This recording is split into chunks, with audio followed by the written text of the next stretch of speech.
Hustisya ang hiling ng pamilya ng isang Pinay domestic helper na namatay matapos umanong mahulog mula sa 8th floor na isang gusali sa Kuwait. Pero hindi raw naniniwala ang pamilya ng biktima sa sinasabing dahilan ng pagkamatay nito.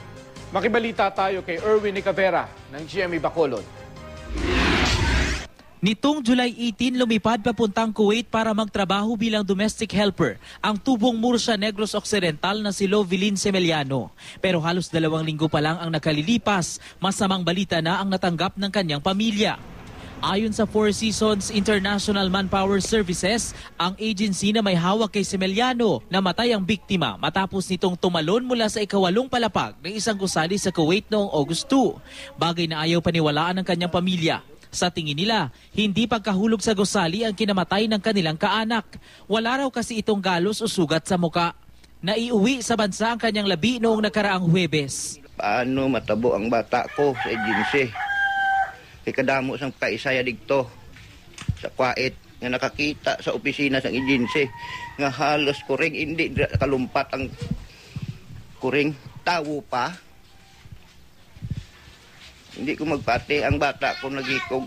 Hindi ko magpati. July 28 daw nang huling makausap ng pamilya ang 26 na taong gulang na biktima. Sinabi pa raw niya noon na nasa maayos siyang kalagayan. Masakit na. Pero matamato namon. Matamato namon nga madala na mo lang problema. Ayon sa Four Seasons, hinihintay pa nila ang incident report mula sa pulisya sa Kuwait.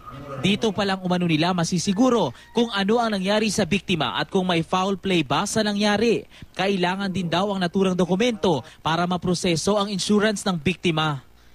Kasi sensitive na para sa adjustment o ano sang final conclusion sang insurance company. Ayon naman sa Overseas Workers Welfare Administration o OWA, hindi pa sila nakakatanggap ng report mula sa Embahada ng Pilipinas sa Kuwait tungkol sa insidente. Makikipag-ugnayan daw ang OWA sa Embahada para sa mabilis na investigasyon. Makakatanggap din daw ng tulong pinansyal ang pamilya kapag nakumpleto na ang mga kailangang dokumento. Pero higit sa pera, hustisya ngayon ang panawagan ng pamilya ng biktima. Erwin Nicavera, Nagbabalita, Pilipinas.